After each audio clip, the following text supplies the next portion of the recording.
Hey, how's it going, guys? Matt Moda here with OddsJam, and in this video, what I'm going to be doing is giving out my best DFS picks for tonight, specifically for Underdog Fantasy. So it's going to be some NFL, some NBA, but regardless, going to be DFS picks tonight, specifically on Underdog Fantasy. For those of you who aren't familiar, Underdog Fantasy is a daily fantasy sports platform. They also have some best ball leagues, some drafts that you can do. They also offer this really cool player prop, higher or lower is what it's called. And you literally just choose a stat and you choose higher or lower. You have to choose a minimum of 2, and the more plays you add, the higher your payout is. So if you choose like a 5 pick one, you can literally 20x your money. Granted, you have to hit all 5. That's kind of how it works. It's basically like a parlay in sports betting where you just choose multiple selections into one entry, one bet for sports betting, entry for underdog.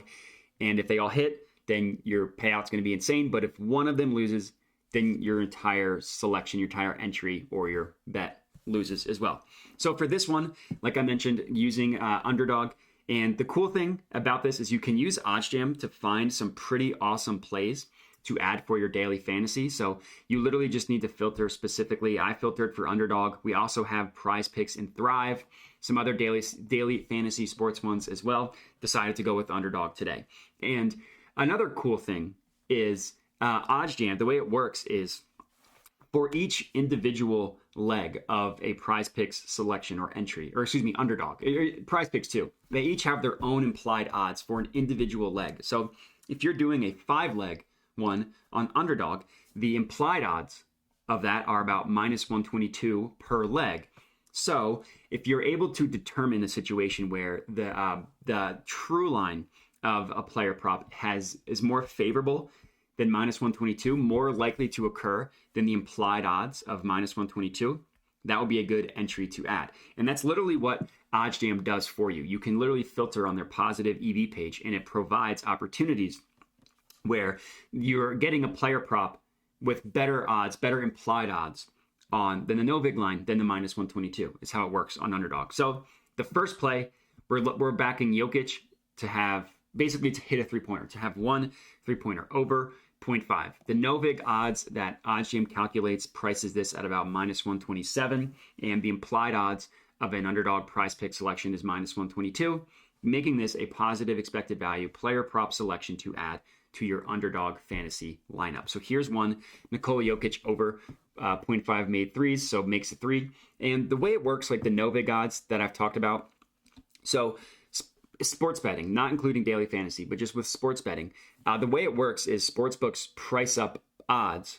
They bake in some sort of juice or edge into the odds themselves, and that's how they make their money. It's essentially a tax on odds. So in order to get an accurate representation of what sportsbooks price odds, you need to get that vig removed, which is exactly what OddsJam does for you. But the really cool part about this is OddsJam collected a ton of data. They back tested thousands and thousands of betting opportunities, and they used that information, that data, to determine what sportsbooks are the smartest at pricing odds. Because you want to know, like, what are the smart ones, right? Like if you're trying to do research on a stock, you're gonna want to research the reputable sources and what they price stock prices to be.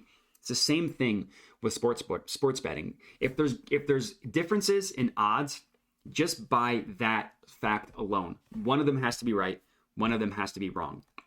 And OddsJam determined which ones are right more often, a higher percent of the time. They view those as the sharp books. They remove the vig using a weighted average from all of those sharp books, giving heavier weight to the smarter books. And here we have it. No vig odds. So for the Jokic one, the no vig odds have this at about minus 126. The implied odds of an Underdog 5 selection entry is minus 122. So another thing that I like to do, I already know that this is going to be a good play because it's showing up on the EV page, but if you click into a play, it pulls up where every other sportsbook prices it. And you just want to make sure that you're getting some sort of outlier. So Jokic over 0.5 made threes. We know implied odds minus 122, but look at all the other sportsbooks, especially the sharp ones. Pinnacle, minus 153. BetOnline, minus 141. DraftKings, minus 150. Now, DraftKings is an onshore book, but they do a pretty good job with player props. So right off the bat, those are like 3 books that have this priced significantly more favorably than the minus 122 on Underdog. And then the next play, Devin Booker over 27.5 points against the Rockets. Booker's been balling to begin the season, so I love this one. Implied odds of no big line of minus 124. Underdog has it implied at minus 122. And same thing, Pinnacle minus 168, DraftKings minus 140, heavily favoring the over. So that's the second one, Devin Booker over 27.5 points. Next up, we have Bradley Beal under 4.5 rebounds, Jalen Brunson over 5.5 assists, and Aaron Jones under 4.5 reception as my five selection Underdog entry. Sorry, I always butcher that. So I know I kind of blew through the last five. I mostly just wanted to talk about the math behind it and what exactly we're looking for and why these are all good plays. So I did that with the Jokic one, and then I didn't want to just repeat myself, beat a dead horse. So the full entry, Jokic over 0.5 made threes, Devin Booker over 27.5 points, Bradley Beal under 4.5 rebounds, Jalen Brunson over 5.5 assists, and Aaron Jones under 4.5 receptions. And that's it. So good luck on your DFS plays tonight. I definitely recommend tailing this one. If you do, let me know. Hit me up in the comments. But that's it. So thanks for watching and have a good one.